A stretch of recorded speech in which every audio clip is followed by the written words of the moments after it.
Hey everyone, got an exciting show for you today. Actually, it is going to be a follow-up video to, uh, what is going on with Cardone Capital, the stopping of distributions and all of that.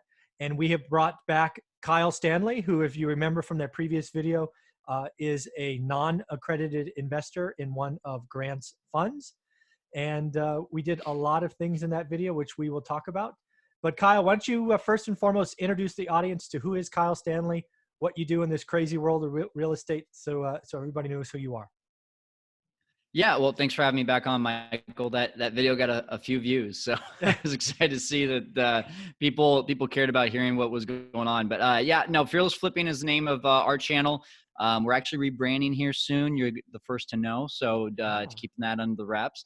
And yeah, you can get everything. Basically, go to the Instagram is the best place for us is at Fearless Flipping 316. I talk a lot about Airbnb. Especially right now, a lot of people think Airbnb is dead, but it truly is not if you're in the right market. So teaching a lot of people how to stay afloat with Airbnb. And then, yeah, I mean, obviously I was flipping as well, but now, just kind of like in that mode of what is next in the real estate investing game, looking a lot at creative financing by terms. We're actually getting our first subject to under contract right now. So that's pretty exciting. So yeah, I mean, always adjusting, right? Yeah, exactly. And again, this is important, right? The important part about this conversation is, yes, you made an investment in Cardone Capital. It was really before you had learned real estate investing, right? You are being very successful at Airbnb. Pre-event, you pivoted quickly. I did a video with you how you pivoted from daily rentals to monthly rentals. You're helping people across the board in Airbnb because it will be back. But this is really about rehashing an investment you made before you knew all that. And just to summarize our last video together, you were less than happy with some early communications from Cardone Capital. Would that be a fair assessment of our first video on this topic? Oh yeah, very fair. Yeah. So let's talk about that. So we record that. Let's just call it Saturday morning. I forget what day it was. Something we should know, while that video was uploading later in that day, Grant put out, I don't know, a hoax video, a troll video, something that caught lots of people's attentions, probably for the wrong reasons. I'm assuming you saw that video and was curious, as an investor in Cardone Capital, what did you feel when you saw that after already being a little frustrated? Yeah, well, I mean, when it comes to Grant Cardone, he's a wild card. And I think that was part of the reason why I really just kind of stopped following Grant's content even before all this started happening, and even started to regret my investment shortly after I made it, because it was just, it was one of those things that was like, is this really a guy that like I trust with my money? And the short answer for me, as many have seen in my videos, is no. And like, I hope that everything that I'm sharing just comes across as education and just an honest and open review. Because I think everyone should make a decision for themselves. I think people really get excited about like being in business with a guy who runs off the cuff like that. But I'm just, me honestly and openly, I made a video about this. So if you want to see it, you can just go over to our page and take a look at it. But at the end of the day, if I believe that if someone is willing to, with everything going on in the world, with everything I mean, let's be honest, like, even though a lot of people are upset about having to be sheltered in and everything, at the end of the day, we are dealing with a pandemic. We're dealing with tons of deaths. We're dealing with tons of uncertainty in the economy, in people's health, in people's lives. And if someone feels that in order to, what he said, prove a point that it's tough to get attention in this kind of economy is the biggest like play right now for your business and for yourself, I just don't really know if I'm willing to trust you anymore, because that play to me shows me that you don't care about other people. And he was brought on to Billie Jean marketing, or Billie Jean is marketing, and he was on that show, and Billie Jean gave him every opportunity to say, hey, I do care about you. I care about the people that invest with me. And he still chose not to say those words. And it just goes to show and prove to me that, like, if I'm an investor, I don't care if I'm the little guy. I don't care if I'm the big guy. If I don't feel like I'm meaningful to you, like you are meaningful to me. It has to be a two-way relationship. And if I don't get that, then I just don't really feel like investing with you. Now, on the flip side of things, he did come out and he shared with his investors the plan. He shared good news. I was public about that. I shared that on my Instagram. But still, it just, for me, it's a little bit too little too late with him. Yeah, I want to make this episode really about that communication, because when we talked, again, I'm just picking Saturday because I don't know what day to pick. It was really about, I'll call it disjointed communication, and maybe communication that when happened was too brief. Like it was kind of like headline reading. It didn't offer the information below that. But when we touched base really quickly last night, it seems like that has changed. And maybe it just takes time, right? I mean, I have no idea what it's like when you have 7,700 units and thousands of investors. The complexities that must go into that, I'm assuming, are immense. But let's talk about it. So without going into anything that's, proprietary or anything, he did kind of layer out a plan for you that made you feel a little bit better about when you might see your distributions and how those funds are being treated, and why you should feel okay, right? Yeah, he did. I mean, long story short, just to summarize everything here, on the day that he sent out the email, which I want to say was about 10 days ago, which it was on a Thursday. Okay. Basically, the email was short. It was to the point of not getting to the point, really. It was just like, it was, hey, we're doing great. We got 92% collected. The national average is 74%. We're doing awesome. But by the way, we're not going to pay you because we think it's the right thing to do. We'll talk to you later. And it was just like, whoa, like, why is it the right thing to do? What is the plan? When will we see our money? You say 90 days now, but like, what does that look like? And so, my call to action, and I shared it in a video. I shared it in the video that you and I did together as well. I just wanted transparency. I wanted to hear what is the plan. And I feel like if you're going to put yourself in the spotlight, I mean, he was the number one research name in the entire world while coronavirus was going on for 48 hours because of this, hoax that he played. Essentially, if you are in that kind of position and you want to be in that position, then you have to be more transparent than everyone. And so, long story short, I asked, for transparency, and about 10 days later, he gave transparency. So to me, like, if that email was, hey, here's what's going on, and we'd like to set up a Zoom call with everyone, all of our investors, and we're going to explain what's going on the next day, then I would have been like, hoorah, like, okay, great. Like, at least I'm going to get information. There was some rumors going around that he did do that, but I never got that email. I think that was for accredited investors only. And so if I'm wrong on that, I'm wrong, but I'm just saying that I never got that email. And then basically this last Saturday, got an email saying, hey, I'm going to do a Zoom call. And, he was open. He was allowing everyone to ask questions. And, he was just basically the plan there was, hey, after 90 days, we might give you all the money that we skipped over, just like the forbearance that's going on right now with mortgages. He might just balloon payment all of us that after the end of 90 days. He also said that he started that he has a separate account where all this money goes into in case situations like this happen, so that he can't touch that money either. And, so there was a lot of great communication that I was like, yes, I like this. This is good. It's not even that there's necessarily a plan. It's just that you're trying to communicate that here's option A, option B, option C. Here's why we did it. And again, like, so many people have argued like, well, yeah, that was the right decision. And that's not what my issue was. I'm not arguing if it was the right decision or not. The argument was, why is that decision not being explained to investors, but all this effort is being put into this like hoax and this attention grabber, when you could be putting more of that attention into the people that you're supposed to have a great relationship with. And so across the board, I just think a lot of people have lost trust in him. I think a lot of people will not be spending their money with him. I do think he's gained a lot more followers, absolutely. But I'm going to ask him, right now, are those the type of followers that you want? The people that are coming to you just because you got a lot of attention during a pandemic? That's at the end of the day what my question is. Yeah, when I look at a lot of the comments from the video that you and I did, I would say 30 or 40% of them didn't understand our message, right? We were never saying that was a bad idea. I mean, right. you know, he is far from the only, and I think every syndication at this point that I've heard of has Yeah, stopped most have. distributions. And let's be fair, I've talked to probably almost 100 people in syndications as of this morning, and most of them are telling me that they've had distribution stop for the year, right? So Grant Wow. is on the other end of that, right? He has said 90 days.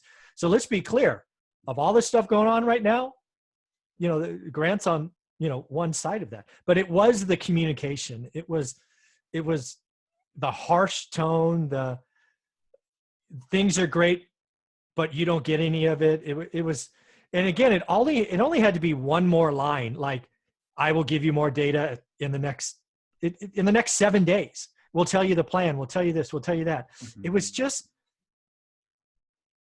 It just felt so short when you're talking about money that people depend on. That's what really the thing was, but now it sounds like he's fixed it, right? I don't know if it was the plan or he got feedback or whatever, but again, I've created a video that says, I don't think Grant Cardone will lose any properties in this downturn. I think he's fine, right? A lot of that equity is investor capital, and I think he's going to be okay. Yeah. You know, I think there is reason to also be skeptical, though, because, you know, some of these properties that he talks about, he's like, you know, hey, we're breaking even at 85 or 90%, but we're 90%, you know, full. Like, wow, you know, when you have that small of spread, if you have that little amount of meat on the bone, that just, you know, that's great that we're getting rents now, but what about in 90 days? You know, if that goes down even a little bit, that's a little scary. But you know, I think, Michael, like, overall, the message here that I really want people to understand is that, like, I'm guilty of this too. You know, you get emotional, you get, like, really, you know, you're stuck at home with your 3 dogs sitting next to you, and you're starting to, like, really get in your own zone of negativity.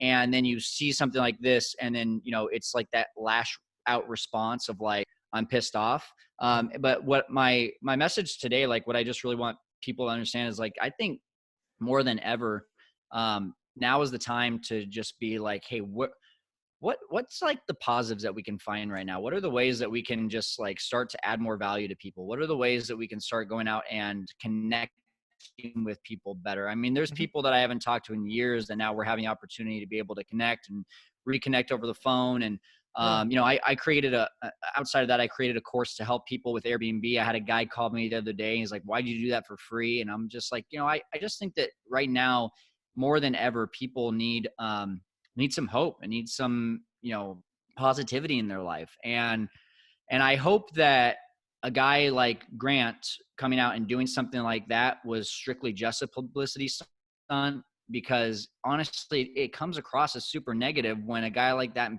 that position, to me, could come out with something so, like, positive and powerful and have just as much of an impact, and maybe not get his name Googled as many times, but have a pay it forward kind of response, you know, whether that's giving to charity or, you know, I don't know if you've heard about this thing that Gary Vee is doing, or that he's a part of, the All-In Challenge, where basically, like, they're doing donations right now for these amazing things. Like, the highest bidder gets to be on a 1-day contract with the NBA and actually play in the game. And another one's like gets to be on the front of Sports Illustrated. Like, this stuff's amazing, and it's all going to underprivileged families that, you know, were relying on money for or relying on these meals from schools to feed their kids, and now they don't have that, and they're like, well, where are we going to feed our kids?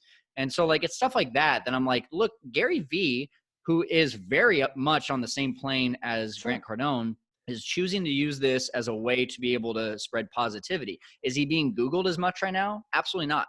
But is he having a pay it forward domino effect that is spreading like crazy? Yeah, absolutely.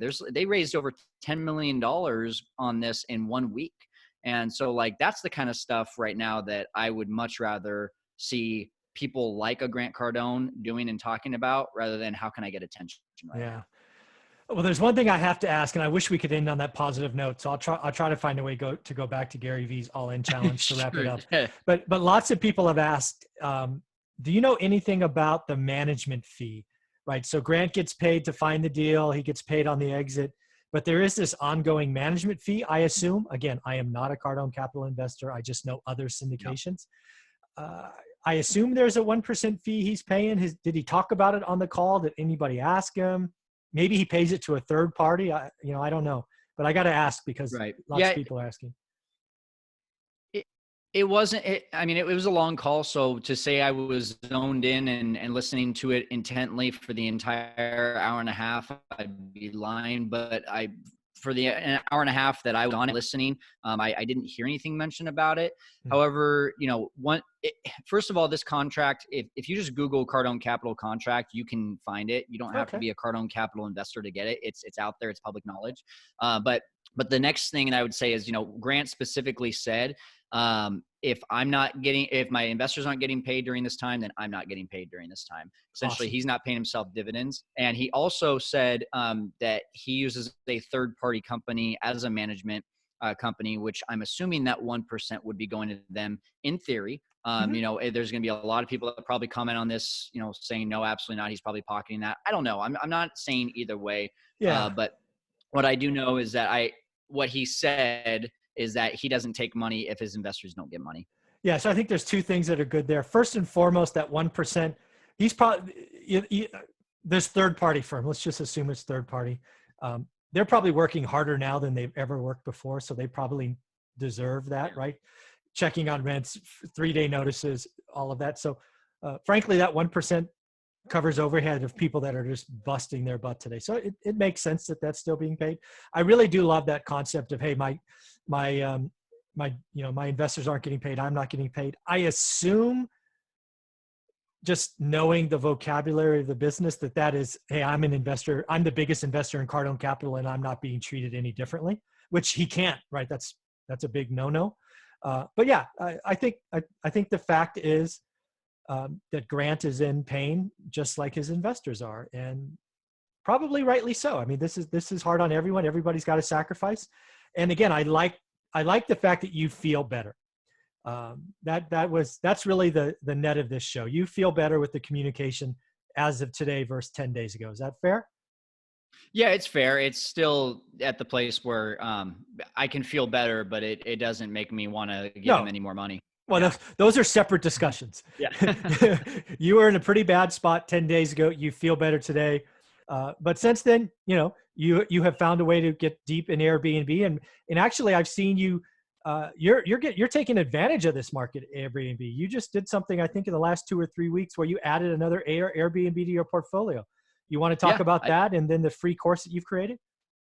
Yeah, sure. I'll talk about it briefly. I mean, the first thing is, if you're in Airbnb or interested in Airbnb, right now, like, it's all about evaluating your market. I talk about this all the time.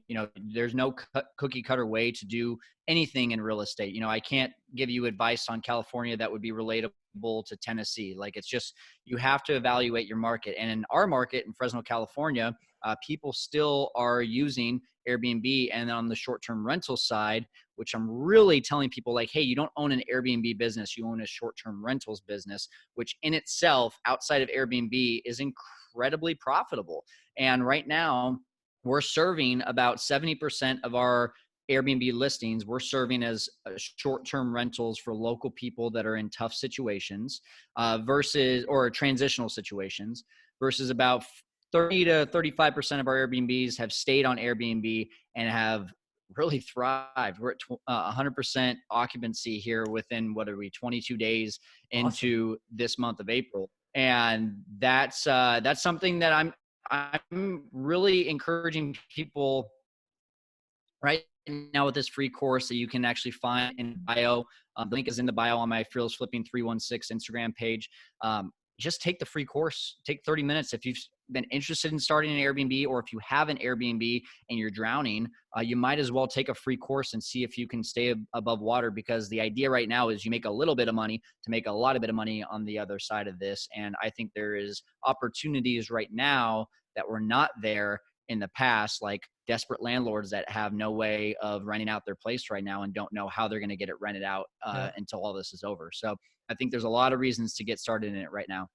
Very, very cool. So Kyle, first line in the description is going to be, how do people get a hold of you? Should I just link your IG account? Yeah, Fearless Flipping 316, and then fearlessflipping.com. Like I said, we are going to be making a transition here in branding in the next week. But if all of that if you search fearlessflipping.com or Fearless Flipping 316 on Instagram, it'll push you to wherever we're rebranding.